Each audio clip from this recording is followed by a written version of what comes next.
Chapter 1.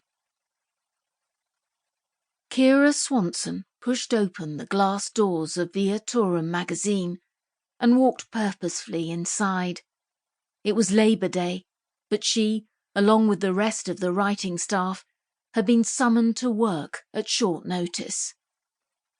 Keira knew full well there was no real emergency, nothing big enough to trigger a summoning on a public holiday. But the travel magazine was a hugely competitive environment, and her boss, Joshua, liked to create opportunities to weed out the weak. Anyone who kicked up too much of a fuss about working on a holiday or looked too miserable during their meetings would find themselves swiftly unemployed. Keira had fought so hard for a writing job. She wasn't about to fail at this hurdle, even if it did mean leaving her boyfriend Zachary at home to host a family brunch without her. Her black stilettos click-clacked across the pristine white tiles as she hurried to her desk.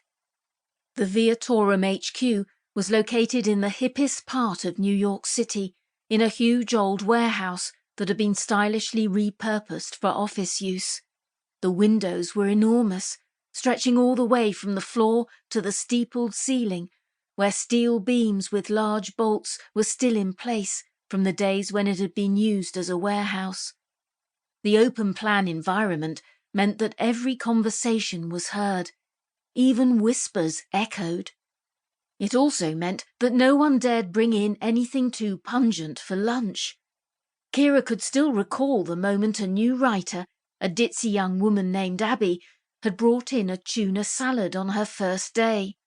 The second Joshua had caught a whiff of it, he quickly ensured it was Abby's first, last, and only day at Viatorum. Peering across the vast room, Keira noticed that she wasn't the first to arrive.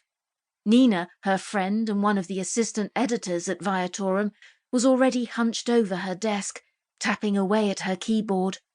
She flashed Keira a quick grin before re-immersing herself in her work. Keira slung her purse down on her desk and slumped into her chair, careful to make her sigh inaudible.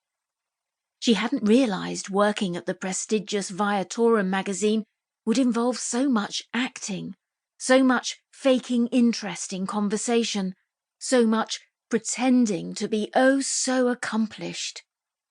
Through the glass partition that separated Joshua from his employees, Keira realised that he was watching her.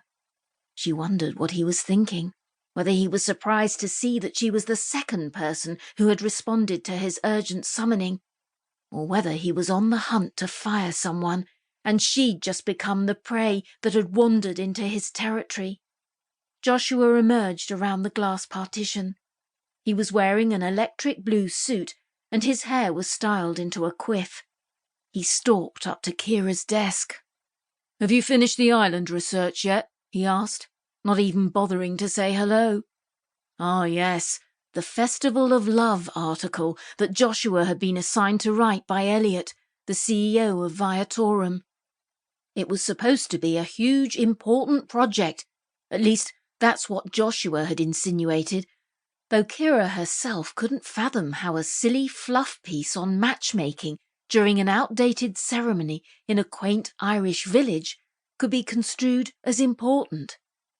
Even so, Joshua had been in an even fouler mood than usual, and as his most junior writer, Keira had been tasked with doing all the research he was far too busy to do himself.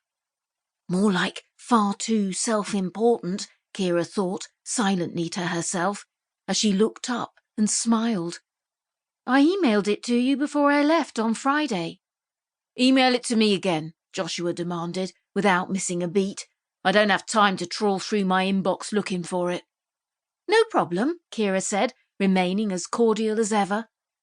Joshua stormed back to his office, and Keira pinged the email containing the vast amount of information she gathered on the Irish Festival of Love over to him, smirking to herself as she recalled how silly it all was, how sickeningly romantic.